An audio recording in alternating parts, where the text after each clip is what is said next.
পাখি কেমনে আসে যা। হ্যালো এভরিওয়ান, আসসালামু আলাইকুম। আশা করি সকলেই ভালো আছেন।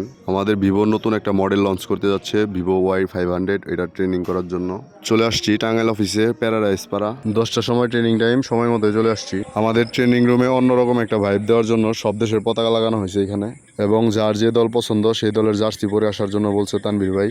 আমি যেহেতু কোনো দল অতটাও পছন্দ করি না, আবার পছন্দ করলেও জার্সি কেনা হয় নাই, এই কারণে আমি সিভিল ড্রেসে আসছি। টানা 2-2.5 ঘন্টা ট্রেনিং করার পর টায়ার্ড হয়ে গেছি, তাই 20 মিনিটের একটা ব্রেক দিছে তানভীর ভাই। এই ব্রেকে আমি আর বন্ধু আশাফুল চলে আসছি পুরো উদ্যানে হালকা রিফ্রেশমেন্টের জন্য। আর আইসা একটা স্পেশাল চা পাইলাম, খেয়ে অনেক ভালো লাগলো। রং চায়ের মধ্যে চাউল ভাজি আর লেবু দিছে, খাইতে অনেক মজা লাগতেছিল। আপনারা যদি কখনো এই চা ট্রাই করে থাকেন, আপনাদের কাছে কেমন লাগছে কমেন্টে জানাবেন। আর যদি না খেয়ে থাকেন, খেয়ে দেখবেন, আশা করি ভালো লাগবে। ক্যাপসুল মার্কেট থেকে উদ্যানের রোডে ঢুকতেই ফার্স্ট যে গেটটা, গেটের অপোজিটেই চায়ের দোকানটা। আমাদের 20 মিনিট শেষ, আমরা তাড়াহুড়া করে আবার চলে আসলাম ট্রেনিং রুমে। কিছুক্ষণ ট্রেনিং করার পর দুপুরে লাঞ্চ করে আবার ট্রেনিং করলাম। 2-3 ঘন্টা ট্রেনিং করার পর আমরা যেন বোরিং না হয়ে যায়, এই জন্য গজল ও গানের ব্যবস্থা করা হয়েছে। এইখানে আমরা নিজেরাই পারফর্ম করেছি। বকুল ফুল সোনা দিয়া হাত কানে বান্ধাইলি, শালুক ফুলের লাজ নাই, রাইতে শালুক ফুটে গো, রাইতে শালুক ফুটে।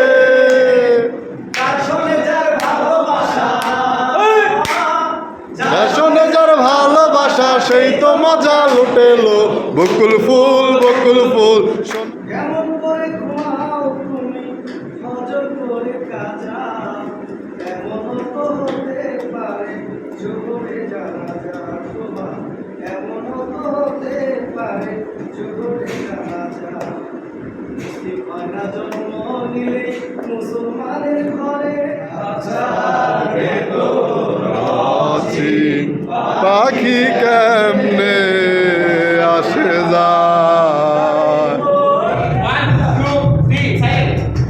Vivo Y500 at Eva Aisha के सिरे पर तब तक को शॉप में लाइट करो से पर यदि वाले को बा Vivo Y500 से मानता हूं तो इधर के सिरा के सुता काटा बुला के सुता या Vivo Y500 से इधर लेके को दे बा काटा को एक शुरू आया उस तो भी चलो दिन के को हम जाते बा आदमी को दाऊ जुद्ध दोष में को दामामी तो भाई दिनो या आय अपने पिया के एखाने स्पीड Y500 आसपास क्यों है।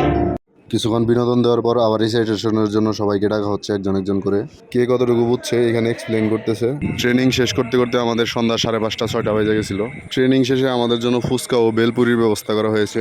আমাদের HR ডিপার্টমেন্টের চাইনিজদের ট্রেডিশন অনুযায়ী এটা আয়োজন করা হয়েছে। তানভীর ভাই নিজেই আমাদের বানিয়ে খাওয়াচ্ছে। জাটক বারে মামা, আমাকে একটা বেলপুরি দিন। তানভীর ভাইয়ের সাথে একটু মজা করতেছিলাম, উনি অনেক ভালো একজন মানুষ, ভাই ব্রাদার সম্পর্ক। ভাই নিজেই আমাদের বানিয়ে খাওয়াচ্ছে। অনেকের ধৈর্য সহ্য হচ্ছে না, তাই হাত দিয়ে নিয়ে খাওয়া শুরু করছে। আরে একটা নিলাম ভাই, একটাও না রে ভাই, হিসাব করে রে ভাই। আমার আমরা সবাই লাইন করে সিরিয়ালে দাঁড়াই গেছি। আমি পেয়ে গেলাম আমার ভাগেরটা, একটা বেলপুরি আর 3টা ফুচকা। ওরা সবাই লাইনে দাঁড়ায় আছে, সবাইকে দেওয়া শেষ হলে আমাদের ফটো সেশন শুরু হবে। এই শুরু হয়ে গেল আমাদের ফটো সেশন। আপনারা যারা লং ডে মিটিং ব্লগিং করেন এবং যারা গেমিং করেন, মোবাইলের চার্জ নিয়ে অনেক ঝামেলা পোহাইতে হয়, তাদের জন্য ভিভো Y500 হতে পারে একটা বেস্ট একটা অপশন। যাক আলহামদুলিল্লাহ, ফাইনালি আমাদের মিটিং শেষ হয়েছে। অফিস থেকে বের হয়ে বৃষ্টিতে আটকা পড়ে গেলাম। সম্পূর্ণ ভিডিওটি দেখার জন্য আপনাকে অসংখ্য ধন্যবাদ। ভিডিওটি ভালো লাগলে লাইক কমেন্ট শেয়ার করে পাশে থাকবেন। সকলে ভালো থাকবেন। আসসালামু আলাইকুম।